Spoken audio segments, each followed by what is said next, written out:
você lembra da sensação de assistir TV tarde da noite, com o dedo leve lá no botão voltar para o canal anterior, caso alguém entrasse no quarto ou invadisse a sala? Pois é. A gente está falando da era em que ver um peitinho na televisão era uma aventura, quase um rito de passagem.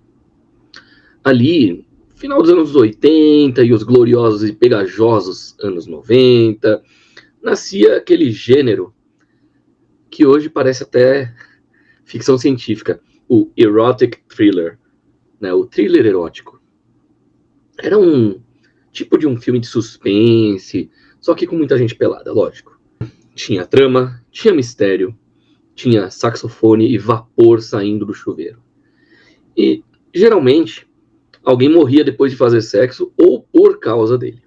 Lá fora, os gringos estavam pegando pesado, né?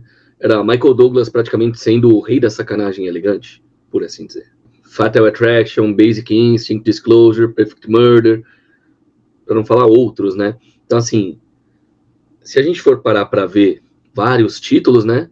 Instinto Selvagem, clássico, cenas que você vai lembrar pra vida toda se você assistir. O cara transava, mentia, quase morria e ainda levava o Oscar de tensão sexual. Sharon Stone cruzando as pernas virou um patrimônio da libido mundial. Enquanto isso, lá nos Estados Unidos, canais por assinatura tipo o HBO, Cinemax, viraram lenda urbana. Aliás, o apelido, para alguns lugares, era Skinemax. Sim, canal de filme pornô soft. Pornô! UFO pornô! Mas o que seria um pornô soft? Vamos tentar colocar em poucas palavras. Era aquele que não mostrava tudo, mas sugeria o suficiente para deixar a puberdade em pânico. Tinha até programa original com um ouvinte safado ligando e contando, tipo, tudo. Né? Como o Ponto P da Penélope lá na MTV, ou Hotline. E juro, é sério, isso era uma tendência enorme. Ou seja, cortando pro Brasil, né? Aqui a coisa era bem tropical. A gente não tinha HBO no fim dos anos 80, começo dos anos 90. Mas a gente tinha a Band com o nosso lendário Cine Privé. Emanuele. O que acontece? Sábado de madrugada, depois que acabava o H, sim, o nome do programa era H, né, do Luciano Huck, que, sim, o mesmo Huck que tá na Globo hoje, pelo menos enquanto eu ainda tô gravando aqui o vídeo, que o H era o nome que veio depois do O positivo, né, quando veio o Otaviano Costa e tal. Mas o que acontece? A Band sempre soltava a vinheta sensual, com neblina e letras douradas. E aí começava aquele desfile de títulos, como Olhos da Noite, Naked Lies, Corpos Ardentes, Emanuele. Ou, um dos mais divertidos, Perigo na Calada, que parecia nome da matéria do Fantástico, mas era só mais um filme onde alguém ia transar e provavelmente levava uma facada depois. E o pior é que eu gostava da parte das histórias e não só do erotismo. É até engraçado. Os roteiros eram legais. E aí fica uma dica legal também pra vocês. Lógico que tinha Shannon Tweed, Tanya Roberts, Maria Ford, né, as musas do softcore. Né? Se Michael Douglas era o rei, essas eram as rainhas. E olha, apareciam em tudo. Às vezes parecia que todos os filmes eram feitos com essas mesmas 3 atrizes. E os mesmos lençóis de seda vermelha. E eu não duvido que seja mesmo. Mas não era só a Band. O SBT também teve sua fase quente. O cinema em casa não era mais inocente. Mas, lógico, ele era para ser inocente. Mas, o que acontece? De vez em quando metia um filme proibido para menores de 14, às 10 da noite, ou às 2 da tarde, quando não muito aleatoriamente. Só que esse das 10 da noite já deixava todo mundo com um controle remoto tremendo. E na faixa da meia-noite, quando os cortes diminuíam, aí o Silvio liberava geral. A Globo até tentou, né?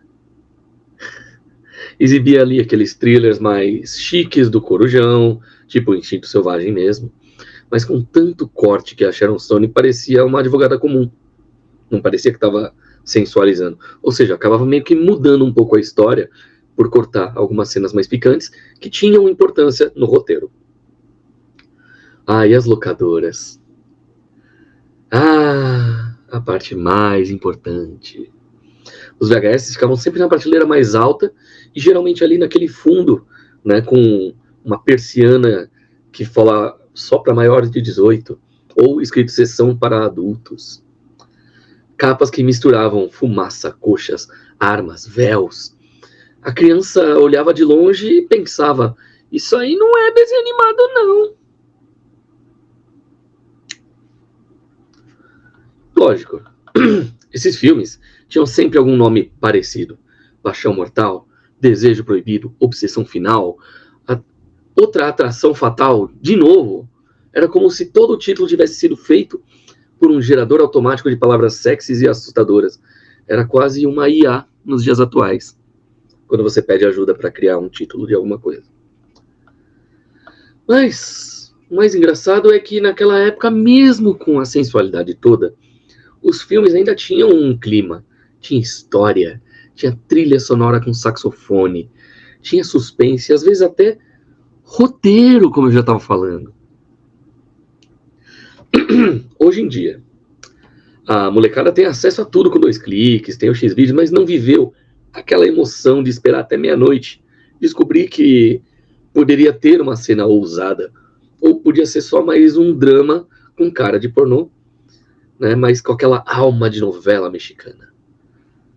No final das contas, esses filmes marcaram uma geração que descobriu o corpo, o desejo e o fast forward do videocassete. Muitos jovens de hoje nem sabem o que é um fast forward ou um videocassete. O que é triste. Hoje é tudo tão fácil, tão explícito, tão rápido. Falta até charme. Sabe aquele charme cafona, sabe? Lençol de cetim, luz vermelha. E alguém dizendo: você confia demais nas pessoas erradas. E aí tem um beijo profundo e um barulho de uma faca sendo puxada assim, sem ninguém perceber na cena. Saudades do Cine Privé. Saudades da sexta-feira, 00:30, no Multishow. Por que eu tô dando tanto detalhe, né? Saudades do tempo que até os filmes safados fingiam que tinham classe. Mas e você? Qual foi seu primeiro filme proibido que você viu escondido? Comenta aí, mas só se for pra rir, né? Que vergonha a gente deixa pros anos 90 mesmo. Curte, compartilha, se inscreve, ativa o sininho e até o próximo vídeo.